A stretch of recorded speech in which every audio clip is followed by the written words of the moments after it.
BBC news ডেস্কে আপনাকে স্বাগত। শুরুতেই সংবাদ শিরোনাম, পর বিস্তারিত।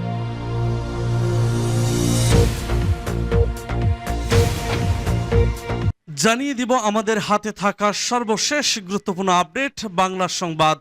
ডক্টর ইউনূসের নেতৃত্বাধীন সরকারের সামনে যে 5 চ্যালেঞ্জ ছুড়ে দিয়েছেন এফের বিশ্লেষণ। এরপর জানিয়ে দিব ভারত ছেড়ে কোথায় যাচ্ছেন শেখ হাসিনার প্রতিবন্ধী সঙ্গীরা। আরো জানিয়ে দিব শেখ হাসিনা দেশে ফিরবেন কখন, জানালেন প্রতিবন্ধী জয়। এবং জানিয়ে দিব আওয়ামী লীগের কেন্দ্রীয় অফিস এখন ছাত্র জনতার কার্যালয়। সর্বশেষ জানিয়ে দেব শপথ অনুষ্ঠানের জন্য প্রস্তুত বঙ্গভবন। শুনছিলেন সংবাদ শিরোনাম, এখন বিস্তারিত। তবে তার আগে অনুরোধ থাকবে ভিডিওটিতে একটি লাইক এবং কমেন্টস করে জানিয়ে দিন আজকের এই ভিডিও সম্পর্কে আপনার মূল্যবান মতামত। আর অবশ্যই এই ভিডিওটি আপনার ফেসবুক সোশ্যাল মিডিয়ায় শেয়ার দিয়ে ছড়িয়ে দিন। আর জানিয়ে দিন আপনি কোন জেলা থেকে বা কোথা থেকে আমাদের সংবাদ শুনছেন এবং দেখছেন। অনুরোধ থাকবে আপনি যদি আমাদের এই চ্যানেলটিতে নতুন হয়ে থাকেন তাহলে অবশ্যই চ্যানেলটি সাবস্ক্রাইব করে পরবর্তী আপডেট সংবাদ শুনতে এবং জানতে অবশ্যই ইউটিউব সার্চ বক্সে লিখে এবিসি বাংলা নিউজ লিখে ফলো দিয়ে রাখুন। এফের বিশ্লেষণ। ডক্টর ইউনূসের নেতৃত্বাধীন সরকারের সামনে যে 5 চ্যালেঞ্জ। বাংলাদেশের ছাত্র জনতার অভ্যুত্থানের মুখে শেখ হাসিনার পতন হলেও অন্তর্বর্তী সরকারের জন্য সামনের দিনগুলো সহজ হবে না। বিশ্লেষকরা বলছেন নতুন যে সরকার গঠিত হবে তাকে বড় চ্যালেঞ্জের মুখোমুখি হতে হবে। পদত্যাগ করে শেখ হাসিনার দেশত্যাগের পর যে অন্তর্বর্তী সরকার গঠিত হতে চলেছে তাতে নেতৃত্ব দেবেন 84 বছর বয়সী শান্তিতে নোবেল বিজয়ী ডক্টর মোহাম্মদ ইউনূস। শেখ হাসিনার পদত্যাগে গুরুত্বপূর্ণ ভূমিকা রেখেছে সেনাবাহিনী। দেশের আগামীর পথরেখা তৈরিতেও সেনাবাহিনীকে ভূমিকা পালন করতে হবে। নতুন অন্তর্বর্তী সরকারকে মূলত 5টি চ্যালেঞ্জ মোকাবেলা করতে হবে। সেনাবাহিনী অন্তর্বর্তী সরকার বেসামরিক নেতৃত্বাধীন হতে চলেছে, তবে সেনাবাহিনীর হাতে কতটা নিয়ন্ত্রণ থাকবে তা স্পষ্ট নয়। ওয়াশিংটন ভিত্তিক উইলসন সেন্টারের দক্ষিণ এশিয়া ইনস্টিটিউটের পরিচালক মাইকেল কোগেলম্যান বলেন, এই অন্তর্বর্তীকালীন সরকারে সামরিক বাহিনীর নেতৃত্বের প্রধান ভূমিকা থাকবে। এমনকি আনুষ্ঠানিকভাবে তারা নেতৃত্ব না দিলেও সরকারি চাকুরিতে কোটা সংস্কারের দাবিতে আন্দোলনের সূত্রপাত হলেও সরকারের শেষ সময়ে এসে সামরিক বাহিনীর অবস্থান সরকারের ভাগ্য নির্ধারণ করে দেয়। বিক্ষোভ দমনে বল প্রয়োগের ব্যাপারে পুলিশ ও অন্যান্য বাহিনীর সঙ্গে একমত হয়নি সেনাবাহিনী। প্রধানমন্ত্রীর প্রতি সেনাবাহিনীর আনুগত্যের অবসান শেখ হাসিনার পতন ঘটায়। কোগেলম্যান আরো বলেন, বাংলাদেশে অন্তর্বর্তী সরকারের মেয়াদ দীর্ঘায়িত হলে সেটি সামরিক বাহিনীর নিয়ন্ত্রণকে পাকাপোক্ত করতে পারে বলে বাংলাদেশে অনেকেই আশঙ্কা করেন। তবে এখন পর্যন্ত মনে হচ্ছে বাংলাদেশের সেনাবাহিনী রাজনীতির ব্যাপারে মুখ্য ভূমিকায় অবতীর্ণ হবে না, যেমনটা কয়েক দশক আগেও ঘটেছে। নিরাপত্তা, বিক্ষোভকারী ও আইন শৃঙ্খলা বাহিনীর মধ্যে কয়েক সপ্তাহের সংঘর্ষে 400 জনের বেশি মানুষ নিহত হয়েছেন। শেখ হাসিনা পদত্যাগ করার পর তার সহযোগীরা জনরোষের মুখে পড়েছেন। মানবাধিকার সংগঠনগুলো হিন্দুদের ওপর হামলার ঘটনায় উদ্বেগ প্রকাশ করে আসছে।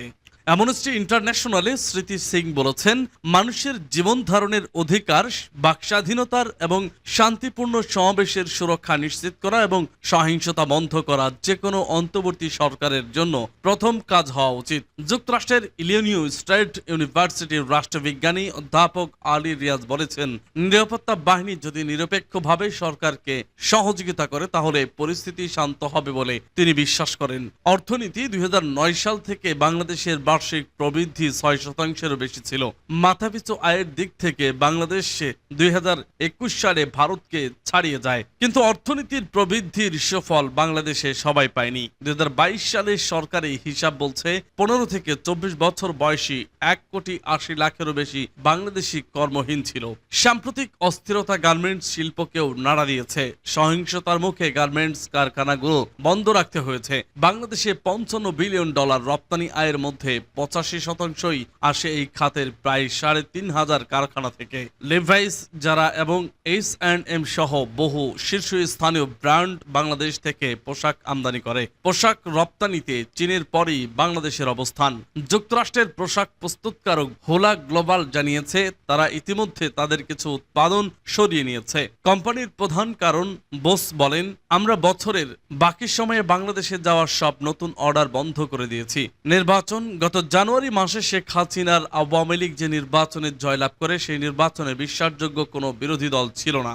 ইন্টারন্যাশনাল ক্রাইসিস গ্রুপের বিশ্লেষক থমাস কিন বলেছেন, বিক্ষোভ আন্দোলন ব্যাপক জনসমর্থন পাওয়ার কারণের একটি অংশ হলো দেশটি 15 বছরের প্রতিযোগিতামূলক নির্বাচন অনুষ্ঠিত হয়নি। অন্তর্বর্তী সরকারকে বাংলাদেশে গণতন্ত্র পুনর্গঠনের দীর্ঘ কাজ শুরু করতে হবে। সাম্প্রতিক বছরগুলোতে যেই পথ থেকে সরে গিয়েছিল বাংলাদেশ, অন্তর্বর্তী সরকার এখনো গঠিত না হওয়ায় এটি কতদিন ক্ষমতায় থাকতে পারে, কখন নির্বাচন হতে পারে এবং কারা প্রতিদ্বন্দ্বিতা করতে পারে তা এখনো নিশ্চিত নয়। ন্যায় বিচার, বাংলাদেশের সেনাবাহিনী ও পুলিশকেই জনগণের নিরাপত্তা নিশ্চিত করতে হবে যারা কিনা আন্দোলন দমনে ব্যর্থ হয়েছে। শেখ হাসিনার পতনের পর থেকে পুলিশ প্রধান এবং একজন উচ্চ পদস্থ সেনা কর্মকর্তাকে বরখাস্ত করা হয়েছে। আন্দোলন চলাকালে যারা গ্রেপ্তার হয়েছেন তারা মুক্তি পেতে শুরু করেছেন, সেই সঙ্গে রাজনৈতিক বন্দীরাও মুক্ত হচ্ছেন। বাংলাদেশের জাতিসংঘের আবাসিক সমন্বয়কারী গোয়েন লুইস বলেন, আশা করি এই নতুন অন্তর্বর্তীকালীন সরকার নতুন করে কাজ শুরু করবে এবং একটি নতুন ব্যবস্থা ফিরবে যেটি বিশ্বাসের উপর নির্মিত হবে এবং জনগণকে জবাবদিহি করতে বাধ্য থাকবে। অনেক বিক্ষোভকারী শেখ হাসিনার বিচার দাবি করবেন এবং শেখ হাসিনার মৃত্যুদের বিচারের মুখোমুখি করা হবে। ক্রাইসিস গ্রুপের কিন জানান, নতুন প্রশাসনের সাম্প্রতিক সময়ে যে মর্মান্তিক ঘটনা ঘটেছে সেগুলোর বিশ্বাসযোগ্য তদন্ত করা উচিত। ভারত ছেড়ে কোথায় যাচ্ছেন শেখ হাসিনার সঙ্গীরা? গত 5ই আগস্ট প্রধানমন্ত্রীর পদ থেকে পদত্যাগ করে ভারতে চলে যান শেখ হাসিনা। গত 3 দিন ধরে সেখানেই অবস্থান করছেন তিনি। তবে শেখ হাসিনার সঙ্গে আসা ব্যক্তিরা একে একে ভারত ছাড়তে শুরু করেছেন বলে জানা গেছে। বৃহস্পতিবার ইন্ডিয়া টুডের এক প্রতিবেদনে এই তথ্য জানানো হয়েছে। তবে শেখ হাসিনা কি করবেন তা জানায়নি গণমাধ্যমটি।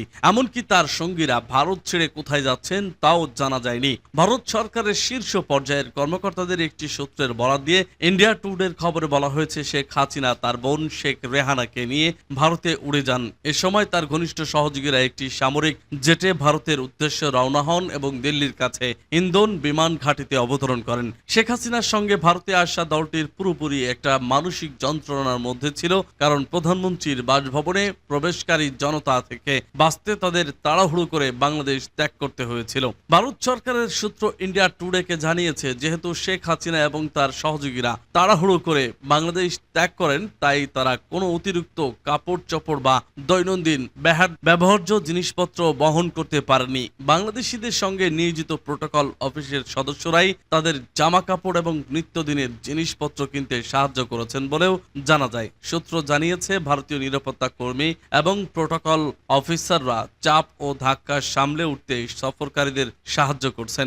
সূত্রের বরাতে ইন্ডিয়া টুডে আরো জানায়, শেখ হাসিনা অন্য কোনো দেশে আশ্রয় না পাওয়া পর্যন্ত তাকে আশ্রয় দেওয়ার প্রতিশ্রুতি দিয়েছে ভারত। দেশটির জাতীয় নিরাপত্তা উপদেষ্টা অজিত ডোভালি প্রথম শেখ হাসিনা ও তার সফর সঙ্গীদের সঙ্গে দেখা করেন। ক্ষমতাচ্যুত শেখ হাসিনার বর্তমান ও ভবিষ্যৎ পরিকল্পনা নিয়ে উভয় পক্ষ আলোচনা করছেন।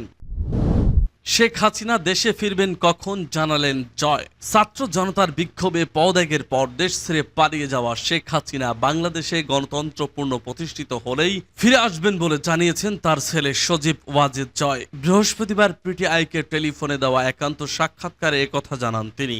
বাংলাদেশে অস্থিতিশীল পরিস্থিতি সৃষ্টির পেছনে পাকিস্তানের গোয়েন্দা সংস্থা আইএসআই এর ভূমিকা রয়েছে বলে অভিযোগ তোলেন জয়। তিনি বলেন, শেখ হাসিনা অবশ্যই বাংলাদেশে ফিরে আসবেন, তবে একজন সক্রিয় রাজনীতিবিদ হিসেবে ফিরবেন কিনা এ বিষয়ে এখনো সিদ্ধান্ত হয়নি। জয় আরো বলেন, শেখ মুজিবুর রহমানের পরিবারের সদস্যরা কখনোই বাংলাদেশের মানুষকে ছেড়ে যাবে না, আওয়ামী লীগের কাউকেও ত্যাগ করবে না। শেখ হাসিনাকে আশ্রয় দেওয়াই ভারতের প্রধানমন্ত্রী নরেন্দ্র মোদী ও তার সরকারের প্রতি কৃতজ্ঞতা জানান জয়। আওয়ামী লীগের কেন্দ্রীয় অফিস এখন ছাত্র জনতার কার্যালয়। বঙ্গবন্ধু এভিনিউয়ের আওয়ামী লীগের কেন্দ্রীয় অফিসে সাধারণ ছাত্র জনতার কার্যালয়ের ব্যানার লাগানো হয়েছে। বৃহস্পতিবার বিকেলে রাজধানীর গুলিস্তানে আওয়ামী লীগের কেন্দ্রীয় কার্যালয়ে গিয়ে এ ব্যানার দেখা যায়। একজন প্রত্যক্ষদর্শী জানান, গত বুধবার বিকেলে কয়েকজনকে এ ব্যানারটি লাগাতে দেখা যায়। তবে কাদের পক্ষ থেকে এ ব্যানার লাগানো হয়েছে তা নিশ্চিত হওয়া যায়নি। সাম্প্রতিক ছাত্র জনতার গণ অভ্যুত্থানে গত 5ই আগস্ট আওয়ামী লীগ সরকারের পতন হয় এবং একই দিন দেশ ছেড়ে ভারতে পালিয়ে যান শেখ হাসিনা। ওই দিন আওয়ামী লীগের কেন্দ্রীয় কার্যালয়ে ভাঙচুর ও অগ্নিসংযোগ করে বিক্ষুব্ধ ছাত্র জনতা। শপথ অনুষ্ঠানের জন্য প্রস্তুত বঙ্গভবন। অন্তর্বর্তীকালীন সরকারের শপথ গ্রহণের জন্য বঙ্গভবন কর্তৃপক্ষ সব ধরনের প্রস্তুতি সম্পন্ন করেছে। প্রধান উপদেষ্টা শান্তিতে নোবেল বিজয়ী ডক্টর মোহাম্মদ ইউনূসের নেতৃত্বে বৃহস্পতিবার রাত 8টায় বঙ্গভবনের দরবার হলে এই শপথ অনুষ্ঠিত হবে। ডক্টর ইউনূসের নেতৃত্বে অন্তর্বর্তী সরকারে 15 জন উপদেষ্টা শপথ নেবেন বলে জানা গেছে। এর আগে দুপুর 2টায় পর দেশে পৌঁছান ডক্টর মোহাম্মদ ইউনূস। হযরত শাহজালাল আন্তর্জাতিক বিমানবন্দরে তাকে স্বাগত জানান তিনি 3 বাহিনী প্রধান, পুলিশের নবনিযুক্ত আইজিপি সহ বিভিন্ন বাহিনী প্রধান, সুশীল সমাজের প্রতিনিধি এবং বৈষম্য বিরোধী ছাত্র আন্দোলনের নেতারা। ছাত্র জনতার গণ অভ্যুত্থানে গত 5ই আগস্ট আওয়ামী লীগ সরকারের পতন হয় এবং একই দিন দেশে ছেড়ে ভারতে চলে যান টানা 4 বারের প্রধানমন্ত্রী শেখ হাসিনা। এদিকে অন্তর্বর্তীকালীন সরকারের ডাক পাওয়া উপদেষ্টাদের জন্য 21টি গাড়ি প্রস্তুত করা হয়েছে। যারা ডক্টর ইউনূসের নেতৃত্বাধীন সরকারের শপথের আমন্ত্রণ পাবেন তাদের বাসা থেকে বঙ্গভবনে নিয়ে যাওয়ার জন্য পাঠানো হবে এসব গাড়ি। বঙ্গভবন থেকে জানানো হয়েছে বৃহস্পতিবার রাত 8টায় বঙ্গভবনে নতুন সরকারের শপথ অনুষ্ঠান হবে। নিয়ম অনুযায়ী রাষ্ট্রপতি প্রথমে সরকার প্রধানকে শপথ পাঠ করাবেন, এরপর পর্যায়ক্রমে মন্ত্রিসভার সদস্যদের শপথ পড়াবেন। বঙ্গভবনে শপথ অনুষ্ঠান